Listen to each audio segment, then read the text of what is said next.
Bon, salut les amis, bienvenue sur ma chaîne pour ceux qui tombent là-dessus juste pour la première fois. Sinon, je remercie toujours les personnes, les commentaires super sympas que j'ai sur mes vidéos, ça fait super plaisir. Donc aujourd'hui, on est sur une petite partie de pêche dans une propriété privée, sur invitation. Donc on va éviter de faire voir le paysage. S'il y a du poisson, on vous le présentera, forcément. On va parler stratégie de pêche. Là, on s'est fait un petit spot, on s'est nettoyé un petit spot hier soir, on est venu amorcer. On a un obstacle en face. Donc, du coup, on a fait un tapis de bouillette pas loin de cet obstacle. Et on a tendu une canne chacun. Donc, je suis avec un ami. On a tendu une canne chacun à proximité de cet obstacle. Et on va pêcher à 2 cannes chacun. Donc, on en a une chacun là-bas. Et on a un arbre immergé à gauche, un arbre immergé à droite. Donc, on a fait un tapis de bouillette sur ces 2 spots hier. Et on a tendu une canne chacun, à gauche pour le copain, à droite pour moi. Pareil sur cet arbre immergé. Donc, hameçon écrasé, ardillon écrasé, pas la pointe de l'hameçon. Hein. Donc, on pêche à ardillon écrasé.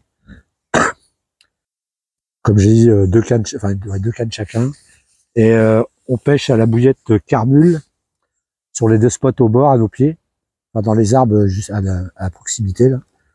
Et sur le spot que j'ai amorcé en face sur l'obstacle, on pêche avec une bouillette SNK2, toujours les appâts LT bouillettes, tout en bouillette dense. On n'a pas mis de décollé. Enfin, je pense pas. T'as mis de décollé? Non. Donc pas de décollé. Montage simple avec clip plomb à plomb, un montage fluorocarbone. Quoique moi j'en ai une qui est en combiné fluorocarbone tresse.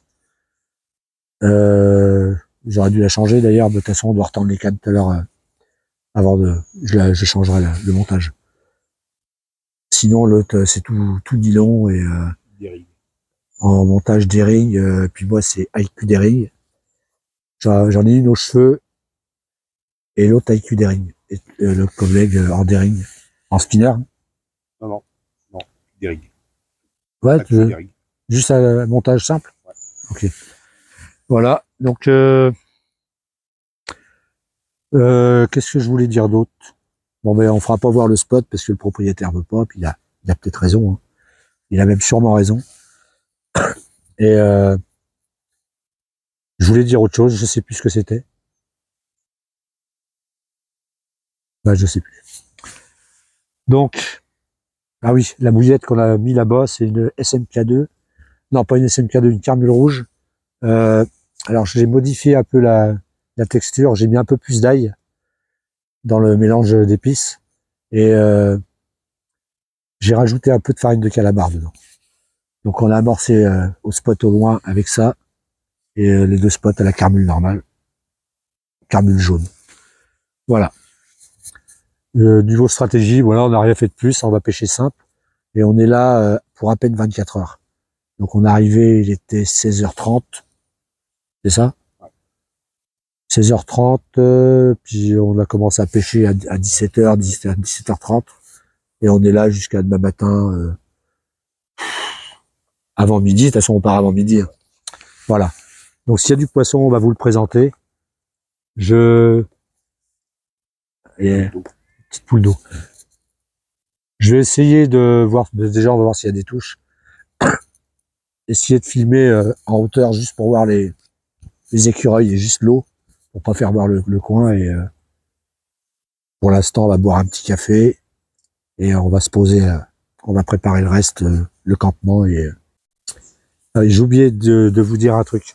Alors l'étang, il fait 3 hectares à peu près. Un peu plus de 3 hectares. Il y a une trentaine de poissons. Donc ça fait à peu près 10 poissons à l'hectare en carpe. Et sinon à côté il y a quelques coilles et quelques amours blancs, je sais pas combien il y en a. Donc s'il y a très très peu de poissons, il fait très chaud, donc en journée, à mon avis, ça va être compliqué. Et ben voilà, c'est que la pêche va être très compliquée, donc on mise surtout pour cette nuit. Hein. Et voilà, donc ça va être très très très difficile de pêche. On est là pour voir un petit peu comment ça va se passer, parce qu'on aura sûrement l'occasion de revenir, donc déjà on va voir pour cette première session comment ça va se dérouler.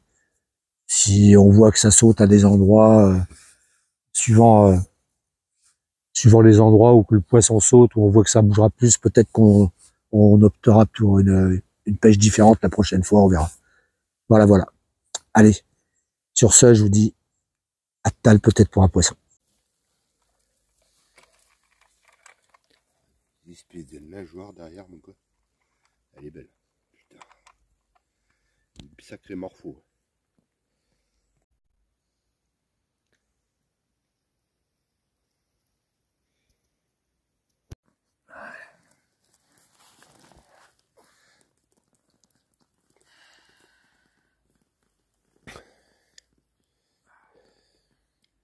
Allez, à peine 10 kilos. Bon, j'ai pas mis le micro, je sais pas si vous allez bien m'entendre. Mais bon. Allez, on va la relâcher. Vas-y, reprends. Vas-y. Fini. Hein? J'avais fait pause.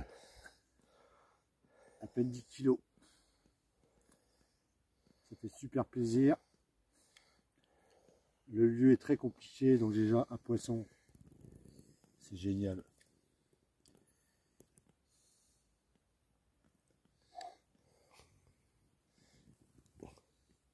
Les nageoires. Impressionnant. Ouais. Super nageoire. Ah ouais. Allez. Ah, se laisse faire en plus, c'est magnifique.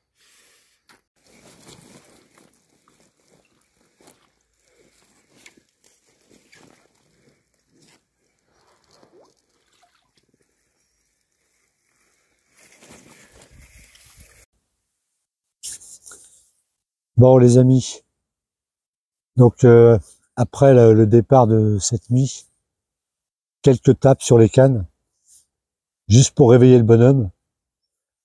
Les cannes du collègue, pareil. Et à un moment, je sais pas, peut-être 2 heures après le poisson, j'ai une belle tape sur ma canne, puis après plus rien. Mais j'aurais mieux fait de regarder mes cannes, parce que j'avais plus de bouillette au bout, quand j'ai relevé la canne ce matin, pour retendre. Donc est-ce que c'est que la bouillette était fendue, puis dans la nuit, quand je l'ai changée, je l'ai pas vue. Alors les cannes qui étaient au loin, on n'a rien vu. Mais alors rien du tout, à mon ami. À part des petits bips par-ci par-là, mais aucun saut. Donc le poisson saute beaucoup en face là-bas. En face, mais pas du tout là où on pêchait. Et enfin beaucoup. On a vu 2 sauts ce matin là-bas, quasiment au même endroit. Avec l'écho-sondeur hier, le collègue a passé le dipper et le poisson était tout regroupé dans une fosse. Bon, on n'avait pas accès à la fosse de là où on pêchait. Mais bon, on est là en éclaireur. Hein. On a fait un poisson, déjà, c'est pas mal. Et sachant que il y en a pas beaucoup, quoi. Il y a qu'une trentaine de carpes pour 3 hectares, donc il faut vraiment